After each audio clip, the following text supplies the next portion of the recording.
tardes, bienvenidos a su espacio GU TV, un espacio para varones, donde escucharemos la palabra y el mensaje que Dios tiene para nosotros, lo que nos ha traído en estos tiempos. Y estábamos en el libro de 2 Samuel.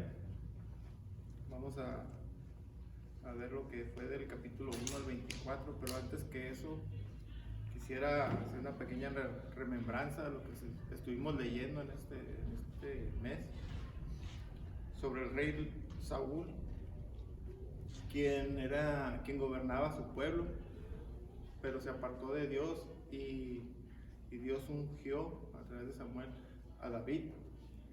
Entonces tiene un espíritu de maldad ante Saúl, envidia y coraje, y quiere asesinar a David por ser el nuevo ungido. Había sido llamado David para ocupar el trono, pero Saúl se resistía, ¿no? Entonces es lo que estamos leyendo de esa historia, cómo David batallaba y huía de Saúl.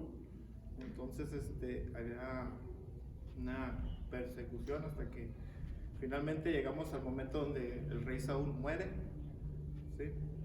Y él era padre de Jonatán.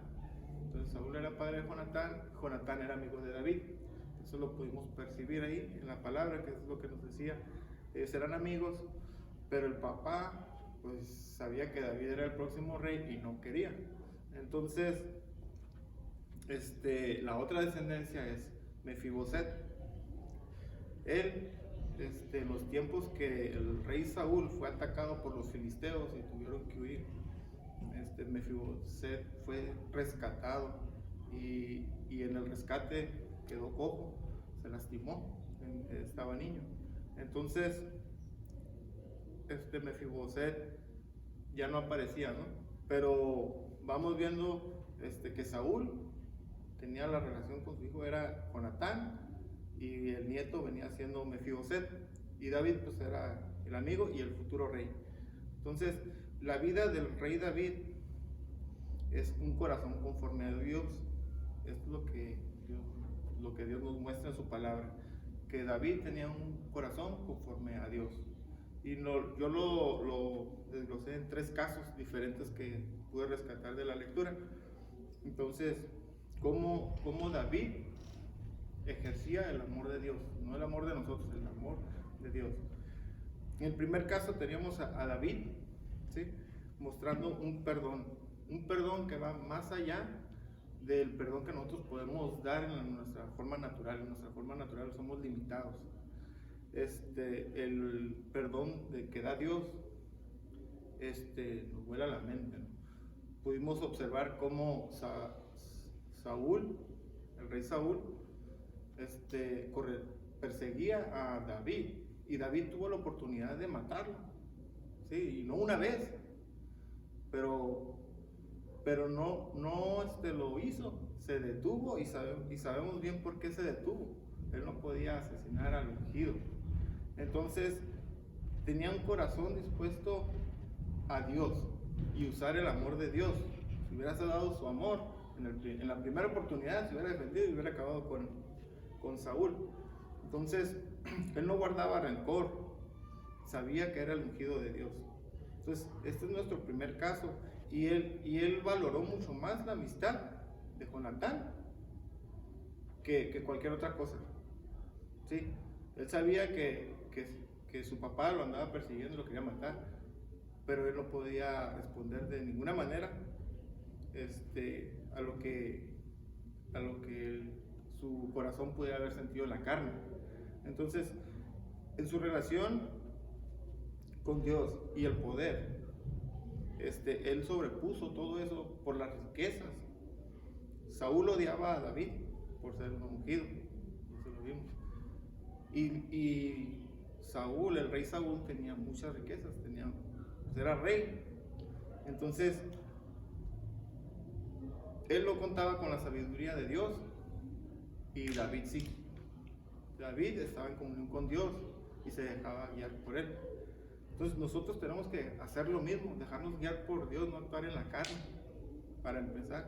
Entonces, tenemos que tener ese corazón dispuesto y conforme a Dios, no conforme a lo que nosotros queremos. Yo hice una pequeña línea. Saúl odiaba a David, ¿sí?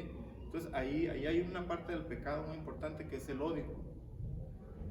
Y David, pues, era amigo de Jonatán, el hijo del rey. Pero Jonatán había sido bendecido con Mefiboset, con un hijo. Nosotros somos bendecidos a través con nuestros hijos. Entonces David puso sobre todo el amar como Dios. Entonces él tuvo la oportunidad de matar a su enemigo, no lo hizo. Entonces podemos ver que él practicó el amar a su enemigo. Así dice la palabra, ama a tu enemigo. Entonces él ahí ejerció ese amor de Dios. Luego amó a su amigo, ¿sí? Su amigo era Jonatán, lo amó y siempre le fue fiel y siempre fueron amigos. Y el tercer amor que practicó David fue al prójimo. ¿Quién fue ese prójimo?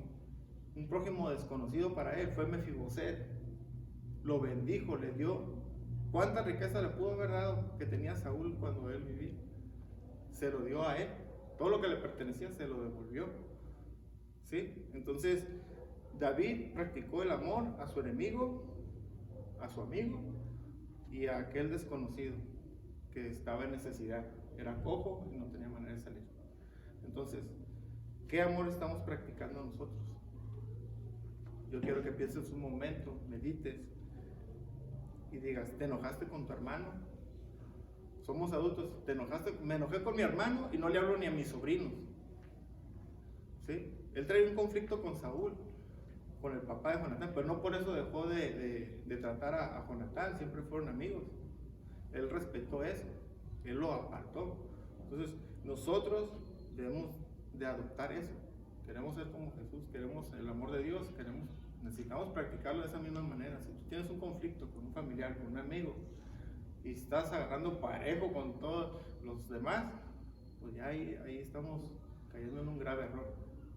Ese es el primer caso del amor de David conforme a Dios, no conforme a su corazón. El segundo caso del rey David es con el rey Nahas, ¿sí? De los amonitas. Ellos eran leales, dice la palabra, no había conflicto entre ellos. Entonces no había ningún pleito ahí, ¿sí? Pero cuando muere Nahas y ocupa el trono el hijo, David piensa que va a ser igual que su papá y le manda a su gente a visitarlo, pero Nahas no escuchaba a Dios como David. Escuchó ¿a quiénes? A sus siervos, a los que tenía, a sus consejeros reales. Y le grabaron, le metieron envidia, le metieron odio, le metieron una serie de cosas negativas. Entonces, tenemos a un David que era amigo de Nahas, del rey, pero el hijo se convirtió en su enemigo. Que en el caso anterior era al revés, el papá era el enemigo y el hijo era el amigo, ¿no? Entonces aquí se le invirtió los papeles. Entonces en nuestra vida puede ser igual, podemos estar en un lado o podemos estar en el otro. Si nuestra situación, nuestro entorno puede ser diferente. Entonces su hijo Hanún pues se portó mal con David, pero ¿qué hizo David? Lo perdonó, ¿sí? Entonces una vez más David no lo asesina por lo que le hizo a sus mensajeros o a los que envió. Simplemente les dijo, pues quédense allá para que no sean avergonzados acá, ¿no? Porque les cortaron la barba, hicieron muchas cosas, ¿no? Entonces David practica una vez más el perdón. Y es muy conocido que David siempre tuvo un corazón conforme a Dios, a pesar de sus errores. Y vaya que ahorita vamos a ver sus faltas, ¿no? En el tercer caso es precisamente eso, el pecado de David, que lo conocemos. Y a él se aleja de Dios, él se alejó de él por practicar el amor en la carne, el amor que nosotros manejamos comúnmente todos los días, ¿sí? Él no se ocupó de su responsabilidad, era ir a la guerra y estar al frente pues por estar en su casa, a gusto, sin hacer nada, pues se enamoró de Betsabé y con el amor carnal, pues la quiso a ella y no le importó pues que hubiera adulterio. Entonces, ¿cuál es este escenario de aquí de pecado en el que cayó David? Y él tiene una comunión con Dios. Entonces, nosotros también podemos caer. Ese es un ejemplo. David, su enemigo, ¿quién fue el enemigo de David ahora? Fue Urías, el esposo de Betsabé, porque fue el que quería primero engañarlo, le quería mentir para que dijeran que el hijo fuera de él, pero pues Dios tenía el control y no se le hizo, ¿no? Entonces lo mandó a poner en riesgo para que muriera. Entonces el pecado fue ahí con Betsabé y no hubo bendición, ¿sí? En el caso de Jonatán tuvo su hijo Mefiboset y después de ello tuvo una bendición. En este caso no. En este caso el hijo de Betsabé era hijo de pecado y fue la muerte. Entonces lo que está fuera de pecado así dice la palabra, nos lleva a la muerte. Entonces por nuestros pecados tenemos consecuencias graves. Aun cuando escondamos el pecado, cuando lo queramos ocultar, así como lo hizo David, ¿no? Que se las ingenió para que no resurgiera y que supieran que el hijo era de él y no era de Urías. En vez de así estamos, ¿no? Queremos ocultarlo y ocultarlo y ocultarlo, pero ¿qué dice la palabra de Dios? Que todo sale a la luz. Podemos, voy a citar Lucas 8:17. Si estás aquí en línea y tienes tu Biblia ahí a un lado, te recomiendo que leas Lucas, precisamente, que es el otro libro que estamos leyendo en paralelo del Nuevo Testamento. Dice: porque nada hay oculto que no haya de ser manifestado, ni escondido, que no haya de ser conocido y de salir a la luz. Entonces, no la juguemos de querer ocultar las cosas. Mejor seamos transparentes, no ocultemos nada y vivamos tranquilos y en paz. Al principio, si eres nuevo en estos caminos, puede que hasta te sientas así medio inajusto, medio incómodo, porque no está uno acostumbrado a que tienes tu teléfono sin la clave, tu esposa lo ve o lo hagan tus hijos, o sea, que seas transparente, ¿sí? Hay quienes tienen 2, 3 teléfonos, ¿no? Y con claves, ¿no? Sabe que puedan ocultar, ¿no? Hay unos que sí son por trabajo y pues ahí sí no, los niños no pueden jugar con las cosas del trabajo, ¿no? Entonces, pero sí tenemos que tener muchos cuidados, porque en este caso, aunque David usaba el amor de Dios, cayó, ¿sí? Pero se arrepintió y finalmente Dios es misericordioso con él. Entonces, la reflexión aquí es: siempre verás ataques del enemigo, siempre los vamos a tener. En tus ratos libres es cuando corres con mucho riesgo. Entonces, ten cuidado de pasar muchas horas solo, ¿sí? Con tu teléfono. Nos brincamos al libro de Lucas. En Lucas vamos a ver la vida. Lo que nos enseña Jesús en Lucas es reforzar nuestro espíritu. Es de lo que más bien Él nos está hablando ahí. Jesús nos enseña a orar. ¿Cómo hacerlo? En Lucas 11, del 2 al 4, nos deja el Padre Nuestro que ya conocemos. Entonces, igual si lo quiere, aquí lo voy a leer rápidamente. Dice: cuando oréis, decid: Padre nuestro que estás en los cielos, santificado sea tu nombre, venga tu reino, hágase tu voluntad como en el cielo, así también en la tierra. El pan nuestro de cada día, dánoslo hoy, y perdónanos nuestros pecados, porque también nosotros, escuchen bien, nosotros perdonamos a todos, y todos son todos, los que nos deben, y no nos metas en tentación, y líbranos del mal. Entonces, cuando oramos, es necesario cubrir ciertas áreas de la oración. Nos podemos marcar en 5 puntos. Alabarlo, primeramente, como diríamos, endulzar el oído, así como lo hacen nuestros hijos, ¿no? Ay, papito chulo, cuando quieren que vayas al Oxxo y les compres algo, ¿no? Algo similar, pero hay que alabar a Dios, darle el agradecimiento, lo grande que es, reconocer su poderío y su grandeza, su lealtad y su misericordia, todo lo que tú te puedas imaginar, alabándolo primeramente, después agradecer por lo que ya tienes, por lo que ya te dio, tus hijos, tu hogar, todo. Después perdonar, pedir perdón por nuestros pecados, porque diariamente caemos.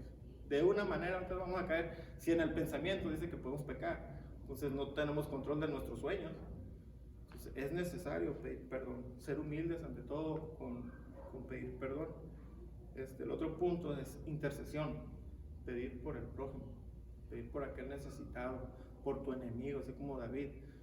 Amar a tu enemigo, hay que orar por él, porque tiene necesidad igual que nosotros no estamos exentos. Y al final orar por uno, con eso cierras tu oración. Entonces, ¿realmente hemos perdonado a quien nos ofendió una vez más? O sea, si tienes un pleito con un amigo, familiar, compañero de trabajo, ¿lo has perdonado realmente? ¿Te sigue causando rencor, coraje lo que te hace? O por su manera, su conducta, porque a lo mejor es su carácter el que te molesta, y su carácter no lo va a cambiar, al menos que ores a Dios para que Él lo haga, porque nosotros no podemos cambiar a las personas. Dios es muy claro en su palabra, y Él dice que nosotros no podemos cambiar a las personas. El único que tiene el poder para hacerlo es Él. Entonces, oremos a Dios.